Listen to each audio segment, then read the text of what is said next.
like and subscribe, and you'll have amazing luck for the rest of the week. The marine environment millions of years ago was anything but forgiving, unless you were one of these vicious killing machines. Number 10. Leviathan.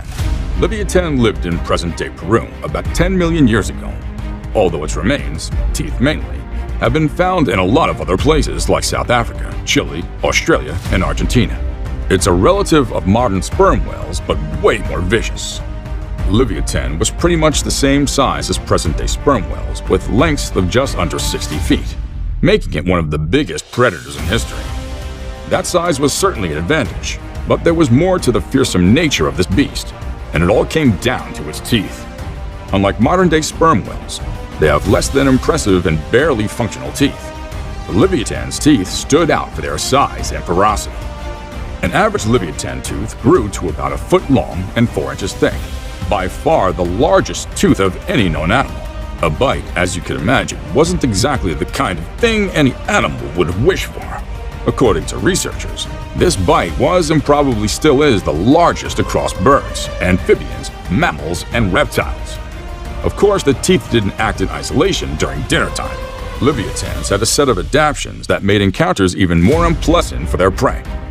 For instance, they had considerably short and wide snouts that allowed them to easily clamp down hard with their front teeth, preventing prey from escaping. Number 9. Leedsichthys. Leedsichthys was an equally big fella, almost the same size as a Leviathan. It's even considered one of the biggest fish in existence, with lengths estimating between 26 and 55 feet, a significant variation compared to the other prehistoric giants here. There's a reason for that.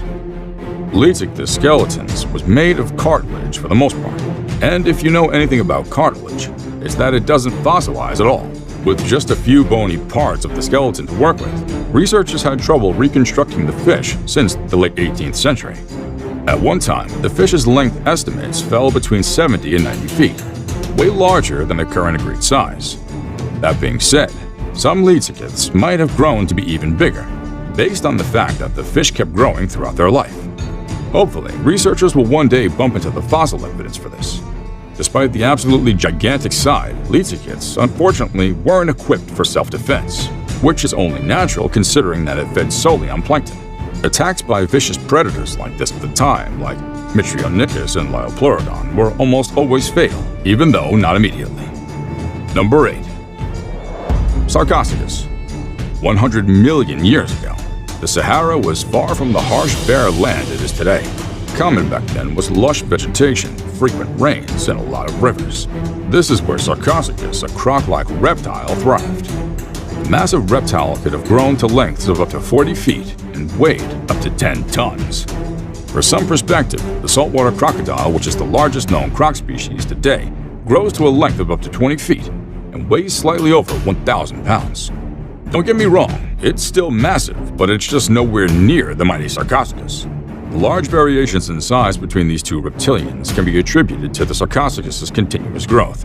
Saltwater crocodiles, like most animal species, stop growing after some time.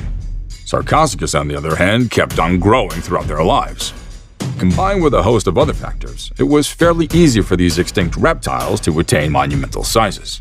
Despite the clear size advantage, Sarcosuchus didn't go after large prey. A huge chunk of its diet was fish, given the length and shape of its snout. Occasionally, though, the big fella might have grabbed some half-ton dinosaur for dinner in case there was an opportunity. Number 7. Tylosaurus. Tylosaurus was almost the same size as the Sarcosuchus, attaining a 45-foot length, making it the largest of the marine reptiles called mosasaurs. It had a sweet tooth for fish, just like its crocodilian peer. In the Tylosaurus's case, though, the diet was a bit diverse. Preserved stomach contents have revealed the reptile's love of plesiosaurs, other mosasaurs, sharks, and seabirds. That size certainly gave Tylosaurus lots of options as far as hunting was concerned. Unfortunately, it didn't work out that well with this animal's interaction with each other. Evidence of healed wounds and bite marks inflicted by other Tylosauruses, especially around the head and neck region, is quite common in fossils. Although this was likely a sign of aggression, some researchers believe the bites might have been the result of affectionate play between male and female Tylosauruses. This is supported by the fact that such kind of behavior has been observed in related modern-day lizards. The gigantic became extinct some 66 million years ago during the Cretaceous-Paleogene extinction that killed all the dinosaurs. Number 6. Cretoxorina. Cretoxorina lived about 107 to 73 million years ago, possibly throughout the whole world, although the majority of its fossil findings are concentrated in North America. Being so well preserved, these fossils have provided quite a great deal of info about this 26-foot shark, including what it might have looked like. As far as that's concerned, the great white shark is fairly close in terms of shape, size, and ecosystem. And no, the two aren't closely related. It's just a bit of a convergent evolution at work here. Different, distantly related species independently develop similar traits to survive in similar conditions. Like its modern-day equivalent, Cretoxorina was a vicious predator going after other equally formidable creatures of its time, like the Ziphicanthus, Plesiosaurus, and Mosasaurus. But unlike the great white, the extinct shark had some powerful enemies to worry about.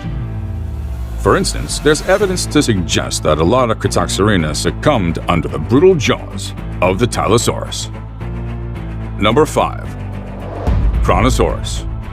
Thought to have been an Australian inhabitant, Kronosaurus is considered to have been one of the largest plesiosaurs. The exact size, though, has been a bit of an issue over the years. Initially, the Harvard Museum of Natural History placed the reptile's length at 40 feet, which later turned out to be a bit too long. Later studies in comparison to other plesiosaurs would show that the reconstructed specimen had included one too many vertebrae. Without these extra bones, the actual length has come down to about 30 feet. But size wasn't always the thing that researchers couldn't seem to agree on. The existence of Kronosaurus remained contested for a long time, given that its fossils were generally hard to come by, compared to other prehistoric titans. Anyways, that's enough on contentions. Time to look at one of the most important aspects of the Kronosaurus, hunting. Like most of the predators here, teeth were quite important. But in this case, they were quite blunt, so there wasn't much damage to prey as you'd expect. Good for the Kronosaurus, though. It had more than decent swimming space, a strong grip, and an ingenious way of handling prey. Whenever an unfortunate animal landed in its jaws, the reptile was disoriented by vigorous shaking before crushing the skull. Number 4. Plesiosaurus. The Plesiosaurus was common during the early Jurassic, over 200 million years ago, with a worldwide distribution, not just in the oceans, but also in freshwater habitats like rivers and lakes. The neck was one of its most distinguishable parts, as it accounted for a significant part of the reptile's 15-foot length. As far as the reason behind the exaggerated neck length is concerned, researchers aren't quite sure. But according to some, the neck might have been important in steering plesiosauruses through the water during hunting. On the flip side, the neck might have also been a disadvantage in high-speed chases, as a slight bend could have resulted in turbulence. A steady straight movement would have been more useful in such cases.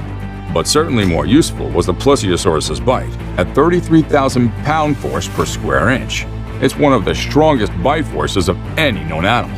For some comparison, the saltwater crocodile, the current bite force champion, averages about 3,000 pound force per square inch. Most animals would rather not be on the receiving end of such immense jaw power, but it certainly pales in comparison to the plesiosaurus. Now it's time for today's best pick. Today's photo was sent to us by a subscriber just like you. So if you come across a photo online and want to know more details about it, just send it over to us. We might even feature it in a future video. Number 3. Helicoprion. If you find the elongated neck of the plesiosaurus a bit out of place, I present to you the Helicoprion. A shark-like fish species, the Helicoprion's fossils are non-existent due to the cartilaginous nature of its skeleton. Luckily, we have its teeth, and they're a bit interesting as well as confusing. Arranged spirally, it took some time before researchers figured out that the so-called tooth whorls belonged to a fish. After that, the researchers had to spend some time figuring out how the peculiar teeth attached to the fish.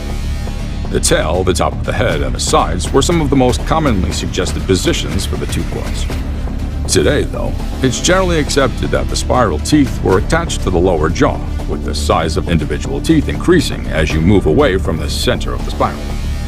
But how did the helicoprion feed with such an unconventional teeth arrangement? Scientists think the teeth might have been a bit limiting, meaning hard-shelled animals and vertebrates were out of the question as far as diet was concerned. Instead, helicoprion mostly fed on soft-bodied invertebrate of its time. Number 2. Megalodon.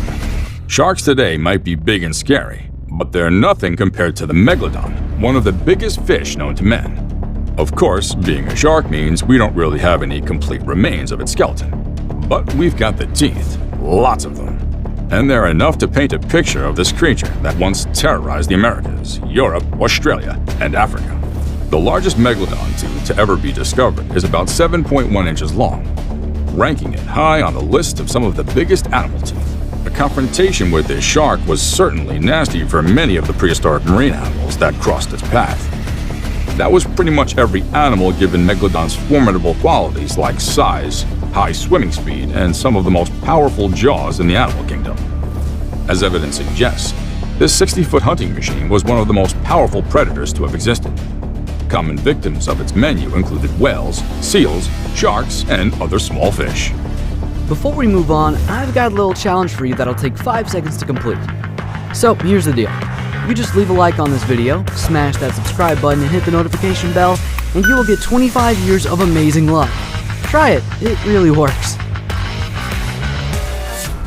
Number 1. Shastosaurus.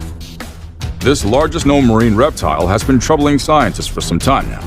And it's all because of one aspect that's pretty much common across all the prehistoric reptiles we've looked at so far: the teeth. For the majority of these extinct predators, teeth, of course, were an important part of their hunting lives.